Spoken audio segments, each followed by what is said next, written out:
Join me, Bill Busse, as I welcome Charlie Roth, singer-songwriter who has arrived at Our Story Studio. Today we will learn about this Minnesotan, his music, and his life on the road.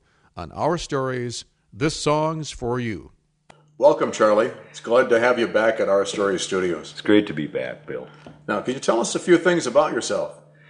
Well, I grew up in Minnesota. I'm a little town called Madison on the South Dakota border, and right now they're pheasant hunting out there. I was just there yesterday. And anyway, I'm from a family of singers, and my mom and dad both sang in the choir, and they got us singing real young, and there was always like music around the house. And I picked up a guitar when I was 12. I think they got me a guitar for Christmas, and it just became the thing I do, real early on. So by the time you were, 13, 14, you were writing songs? I did. I wrote songs, and they were all terrible, but I thought they were good, and I think I fooled myself into believing that I had, talent. Well, when did you actually write your first song that you still sing? Oh man, there's a couple of them that I can remember, but I don't still sing them. I'm continually writing songs, and I think the ones that I wrote 20 years ago, I don't think I remember any of them. How do you get your ideas? What inspires you to come up with the ideas for songs?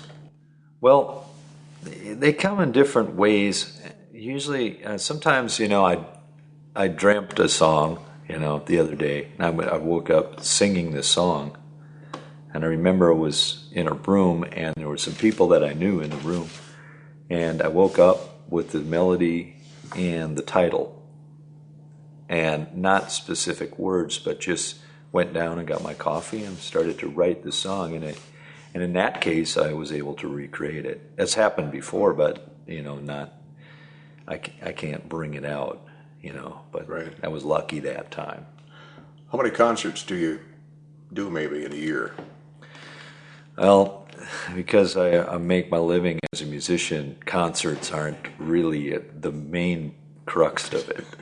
Well, I perform for any function. I do a lot of club work, and I've become good at that. And I can sing songs from most people, most people would remember. Okay. And other people's songs. Yes. And I think because I know,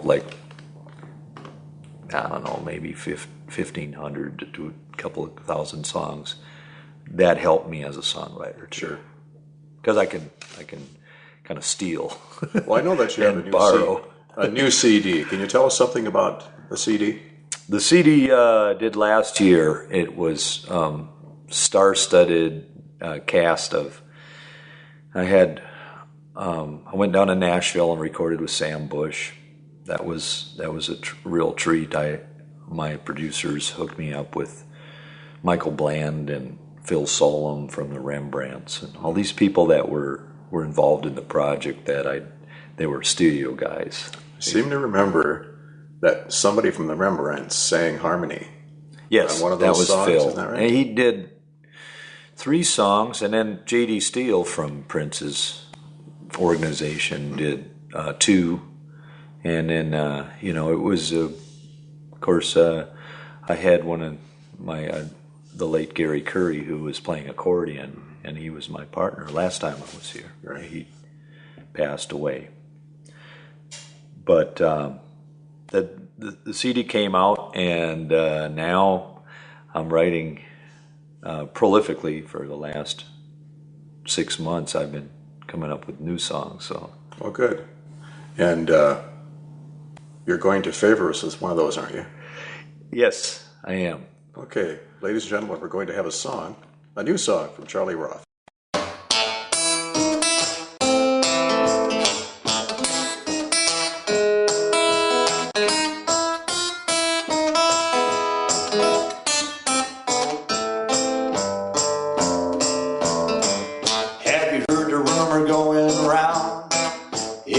candle that's rocked the town.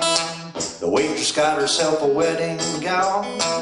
We'll be marrying the king.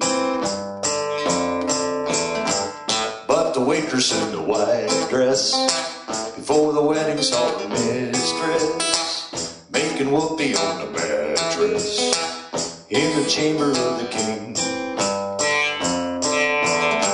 The stately king in a state of undress went out the window, it was such a mess, 'cause the waitress and the mistress threw a shadow on the throne.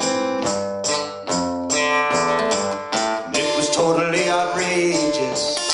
She lost control, it was contagious. I guess the waitress tore the white dress in a tussle with the mistress.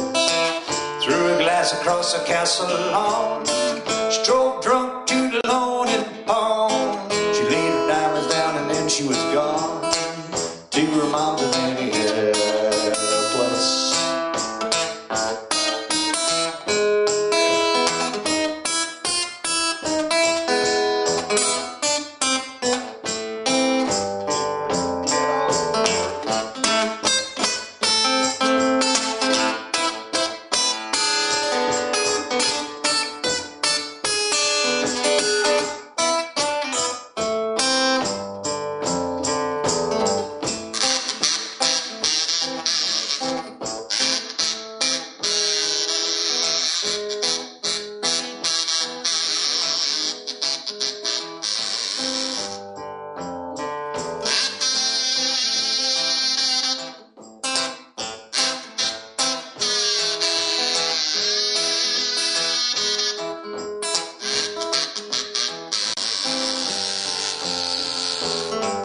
Copper statue's got a tarnished hue.